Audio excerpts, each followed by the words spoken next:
Video చూస్తున్న వాళ్ళు ముందుగా ఒక లైక్ కొట్టండి. అప్పుడే మీకు రోజూ ఇలాంటి వీడియోలు చేయడానికి మాకు సపోర్ట్ చేసినట్లు ఉంటుంది. అలాగే కొత్తవాళ్ళు ఛానల్ సబ్స్క్రైబ్ చేసుకోండి. ఎందుకంటే సబ్స్క్రైబ్ చేసుకుంటే మేము వీడియో పెట్టిన వెంటనే మీకు నోటిఫికేషన్ వస్తుంది. స్టీవ్ కోపంగా పింకీను తన కారులో ఎక్కించుకుని అక్కడ నుండి తీసుకువెళ్తూ ఉంటాడు. అప్పుడు పింకీ ఇతడిని ఎక్కడికి తీసుకువెళ్తున్నావ్ అని అడుగుతుంది. అయితే స్టీవ్ మాత్రం నువ్వు హగ్ చేసుకున్న ఆ కుర్రాడు ఎవరు అని అడుగుతాడు. కాని పింకీ మాత్రం అది నా పర్సనల్ విషయం, దానితో నీకేం సంబంధం అని అంటుంది. అప్పుడు స్టీవ్ కారు ఆపేసి, నీకు ఆల్రెడీ ఇంకొకడు దొరికాడు అని అందుకే నన్ను వదిలేసి వెళ్ళిపోయావు కదా, అలాగే అతడి డబ్బు వాడుకుని ఉంటావ్, అందుకే నా స్పాన్సర్షిప్ డబ్బు కూడా అక్కర్లేదు కదా అని అంటాడు. దీనితో పింకీ నువ్వేం మాట్లాడుతున్నావు అని అంటుంది. అయితే స్టీవ్ నిజానికి నీ కంపెనీకి డబ్బు ఇవ్వాలని నేనెప్పుడూ అనుకోలేదు. కానీ నీ గురించే నీ కంపెనీ కూడా సపోర్ట్ చేస్తూ వచ్చాను. కానీ నువ్వు నీకు డబ్బు అందగానే నన్ను వదిలేసి వెళ్ళిపోయావ్ అని అంటాడు. అయితే పింకీ నువ్వు నన్ను తిట్టినా పర్లేదు, కానీ కుక్కలకు ఆహారం పెట్టడానికి డబ్బులు ఇస్తూ మళ్ళీ ఆ విషయాన్ని ఎందుకు జోక్గా మాట్లాడుతున్నావ్ అని సీరియస్ అవుతుంది. కాని స్టీవ్ నువ్వు నేను ఉన్నానో పోయానో కూడా చూడకుండా వదిలేసి వెళ్ళిపోయావ్, ఇప్పుడు ఆ తొక్కలో కుక్కల గురించి నేనెందుకు పట్టించుకోవాలని అంటాడు. ఇది విని పింకీకి కోపం వచ్చి ఇతడిని చెంపపై కొడుతుంది.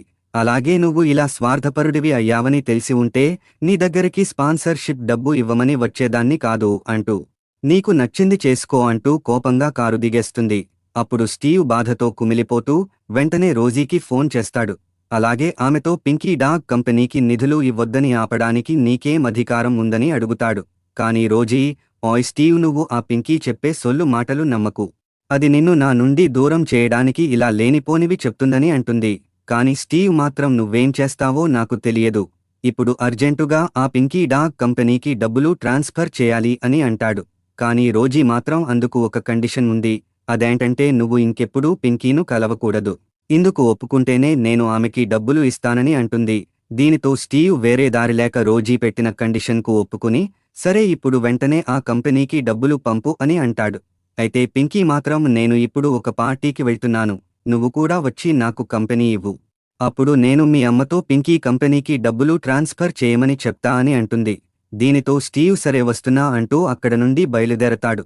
ఇంతలో పింకీ తన మేనేజర్ దగ్గరికి వెళ్లి సార్ నేను నా ఉద్యోగం మానేస్తున్నా అంటూ లెటర్ ఇస్తుంది. కానీ మేనేజర్ ఏమైంది పింకీ, నువ్వు టాప్ డాగ్ ట్రైనర్వి, కానీ నువ్వు ఇలా మానేయడం ఏమిటి, వేరే కంపెనీ వాళ్ళు ఏమైనా ఎక్కువ జీతం ఇస్తామని అన్నారా అని అంటాడు. అయితే పింకీ అయ్యో కాదండి అని అనగా అయితే నీకు నేను ఇచ్చే జీతం చాలట్లేదా అని అంటాడు. అలాగే మన కంపెనీ ఇప్పుడు కొంచెం నష్టాల్లో ఉంది కదా, కొద్ది రోజులు ఆగు, మనకి రావాల్సిన స్పాన్సర్షిప్ డబ్బు వస్తే నీకు జీతం పెంచి ప్రమోషన్ ఇస్తాను అని అంటాడు. కానీ పింకీ మేనేజర్ గారు జీతం గురించి కాదు, మనకి రావాల్సిన స్పాన్సర్షిప్ గురించి ఇలా చేస్తున్న నా గురించే వాళ్ళు డబ్బు ఇవ్వట్లేదు, ఒకవేళ నేను ఇక్కడ ఉద్యోగం మానేస్తే అప్పుడు వాళ్ళు మన కంపెనీకి డబ్బులు ఇవ్వచ్చు అని అంటుంది. అలాగే కంగారుగా అక్కడి నుండి వెళ్ళిపోతుంది. మరోపక్క స్టీవ్ రోజీ స్నేహితులతో కలిసి మందు కొడుతూ ఉంటాడు. నిజానికి స్టీవ్ పందెం వేయడంతో రోజీను గెలిపించడానికి అలా ఎక్కువ మొత్తంలో మందు తాగుతూ ఉంటాడు. అయితే రోజీ స్నేహితులు నీకోసం స్టీవ్ ఇంత కష్టపడుతూ తాగుతున్నాడు అంటే మీరిద్దరూ బెస్ట్ కపుల్ అంటూ ఎంకరేజ్ చేస్తూ ఉంటారు. అప్పుడు రోజీ మనసులో స్టీవ్ నా మీద ప్రేమతో కాదు, పింకీను మిస్ అవుతూ ఇలా తాగుతున్నాడని అనుకుంటుంది. అలాగే స్టీవ్ను తాగడం ఆపమని అంటుంది. కాని స్టీవ్ మాత్రం నువ్వు చెప్పినట్లే తాగుతున్న నువ్వు మాత్రం నాకు ఇచ్చిన మాట తప్పకు అని అంటాడు. అయితే రోజీ స్నేహితురాలు బల్లమీద ఉన్న మందు అంతా తాగేస్తే రోజీకి నేను ప్రాజెక్ట్ ఇస్తానని అంటుంది. దీనితో స్టీవ్ మరింత ఎక్కువగా మందు తాగేస్తూ ఉంటాడు. ఇంతలో పింకీ అక్కడికి వచ్చి ఇతడిని తాగనివ్వకుండా చేయి పట్టుకుంటుంది. నువ్వేం చేస్తున్నావ్ అసలు, నీ హెల్త్ కండిషన్ ఎలా ఉందో తెలుసా, అయినా నిన్ను ఇంత ఫుల్లుగా తాగమని ఎవరు చెప్పారు అని అంటుంది. కాని ఇతడి కళ్ళు ఫుల్లుగా తాగడం వలన మసకగా కనపడుతూ పింకీ ఇది నువ్వేనా, నాకు నువ్వు వచ్చినట్లు భ్రమ కలుగుతుందని అంటాడు. అలాగే ఇది ఖచ్చితంగా భ్రమనే, ఎందుకంటే ఇప్పుడు నీకు వేరే లవర్ దొరికాడుగా, నన్ను ఎక్కడ పట్టించుకుంటావ్ అని అంటాడు. కాని పింకీ నీకు ఇప్పటికే కళ్ళు మసకలు వచ్చి నీ ముందు ఎవరు ఉన్నారో కూడా గుర్తుపట్టట్లేదు, అయినాగాని నేను ఇప్పటికీ నీ పనిమనిషినే కదా, సరే ఇప్పుడేంటి నీకు మందు కావాలా, సరే నేనే తెచ్చి ఇస్తానని అంటుంది. ఇది విని రోజీకి కోపం వస్తుంది. డ్రింక్ ఇవ్వడానికి నువ్వు ఎవరు, మేము గేమ్ ఆడుతున్నాము, మేము ఎంత మందు ఇచ్చినా స్టీవ్ తాగాలి అని అంటుంది. అయినా ఇది మా పార్టీ, నీకు ఇక్కడేం పని, మర్యాదగా బయటకి పో అని అంటుంది. అయితే పింకీ ఈమెను దగ్గరికి లాగి ఇవాళ స్టీవ్ నా కోసం ఇలా పందెంలో పాల్గొని ఫుల్గా తాగాడు, నా కోసమే నీతో ఇలా ఈ పార్టీకి వచ్చాడు. నువ్వు నా మీద ఇలా విరుచుకు పడుతూ ఉంటే నీ ఫ్రెండ్స్ ముందు నేను స్టీవ్తో ఎంత క్లోజ్గా ఉంటానో చెప్తాను, అప్పుడు నీ పరువే పోతుంది అంటూ బెదిరిస్తుంది. కానీ రోజీ మాత్రం సరే నువ్వు స్టీవ్కు పని మనిషివి కదా, ఇప్పుడు స్టీవ్ తాగలేక డ్రాప్ అయ్యాడు, అందుకని ఈ మందు అంతా నువ్వే తాగి ఫినిష్ చేయాలి అని పందెం కాస్తుంది. దీనితో పింకీ స్టీవ్ పరువు కాపాడాలని సరే స్టీవ్ బదులు మొత్తం నేనే తాగేస్తానని అంటుంది. స్టీవ్ మెల్లగా నువ్వు తాగొద్దు పింకీ అని అంటూ ఉంటాడు. అయినా వినకుండా పింకీ మందు మొత్తం తాగేస్తూ ఉంటుంది. అప్పుడు రోజీ స్నేహితులు పింకీ పట్టుదల చూస్తుంటే స్టీవ్ కోసం ఏమైనా చేసేలా ఉంది. ఇంతకీ రోజీ కన్నా పింకీనే స్టీవ్కి కాబోయే భార్యలా ఉందని అనుకుంటారు. ఇది విని రోజీ కోపంతో ఊగిపోతూ ఉంటుంది. అయితే పింకీ మాత్రం ఎత్తిన బాటిల్ దించకుండా మొత్తం బాటిల్స్ తాగేస్తుంది. అప్పుడు స్నేహితులు పింకీను అభినందిస్తూ మొత్తానికి పందెం గెలిచారు. సరే రోజీ పద, నీకు మాట ఇచ్చినట్లు ప్రాజెక్ట్ ఇస్తామని తీసుకువెడతారు. అయితే స్టీవ్ రోజీతో నాకు ఇచ్చిన మాట మర్చిపోకుండా డబ్బులు ట్రాన్స్ఫర్ చెయ్యి అని అంటూ తూలిపోతూ ఉంటాడు.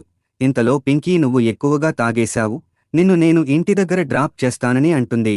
కాని స్టీవ్ పింకీను తోసేసి అక్కడ నుండి బయటకు వచ్చి వర్షంలో తడుస్తూ బాధపడుతూ ఉంటాడు. ఇంతలో పింకీ ఇతడిని వెతుక్కుంటూ స్టీవ్ అని అరుస్తూ తిరుగుతుంది. ఇంతలో స్టీవ్ కనపడగా వర్షంలో ఏం చేస్తున్నావ్, పద ఇంటికి వెడదాం అని ఇతడిని లేపుతుంది. కాని స్టీవ్ నన్ను వదులు అంటూ రివర్స్ అవుతాడు. అప్పుడు పింకీ కోపంగా నేను ఇప్పటికీ నీ పనిమనిషినే, నాకు నీ మీద పూర్తి బాధ్యత ఉందని అంటుంది. అలాగే ఇంటికి వెళ్దాం అని రమ్మని అంటుంది. కాని స్టీవ్ అయితే ఇప్పుడే నిన్ను పనిలో నుండి తీసేస్తున్నా, నువ్వు నాకు వద్దని అంటాడు. అలాగే నువ్వు నా పక్కన ఉండకు అని తిడతాడు. అయితే పింకీ మాత్రం ఇంకా నువ్వు ఎందుకు పిల్లాడిలా మాట్లాడుతున్నావ్ అని అనగా స్టీవ్ ఏడుస్తూ నేను మళ్ళీ నిన్ను నమ్మను, నువ్వు వదిలేసి వెళ్ళిపోతావ్ అని అంటాడు. అప్పుడు పింకీ నువ్వు ఏమి అనుకున్నా సరే ఇప్పుడు ఇంటికి తీసుకెళ్తా అని అంటుంది. అలాగే స్టీవ్ను గట్టిగా పట్టుకుంటుంది. అయితే స్టీవ్ మాత్రం నీకు ఇంకా సిగ్గులేదా, వెళ్ళిపోమన్నా వెళ్ళట్లేదు అని అంటాడు. అలాగే బాధపడుతూ ఈమె ముఖాన్ని పట్టుకుని పింకీ నువ్వు ప్రతి వీధి కుక్కని ప్రేమిస్తావు, కాని నన్ను ఎందుకు ప్రేమించట్లేదని అడుగుతాడు. అయితే పింకీ నువ్వేమీ మాట్లాడకు, నిన్ను ఇంటి దగ్గరకు తీసుకువెడతా అని అంటుంది. అలాగే ఇతడిని మోసుకుంటూ మెల్లగా ఇంటికి తీసుకొస్తుంది.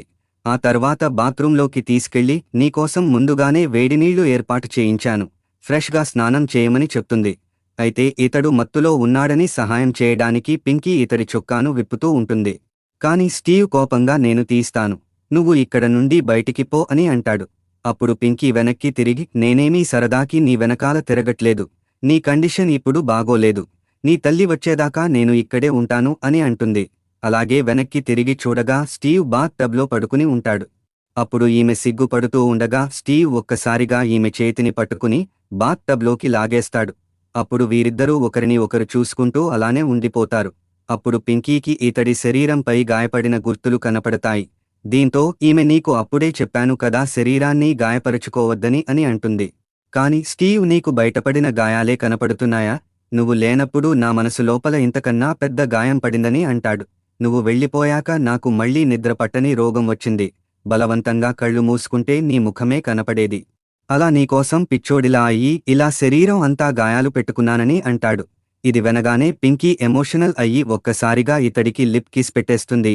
అలా వీరిద్దరూ ప్రపంచాన్ని మర్చిపోయి గాఢంగా ముద్దులు పెట్టుకుంటూ ఉంటారు. తర్వాత వీరిద్దరూ ఒకటవుతారా లేదా అనేది నెక్స్ట్ పార్ట్లో వివరిస్తాను. ఈ వీడియో చూసిన వాళ్ళు ఒక లైక్ చేయండి, అలాగే పార్ట్ 8 అని కామెంట్ చేయండి. లైక్స్ ఎక్కువగా వస్తే తర్వాత పార్ట్ త్వరగా పెడతాను.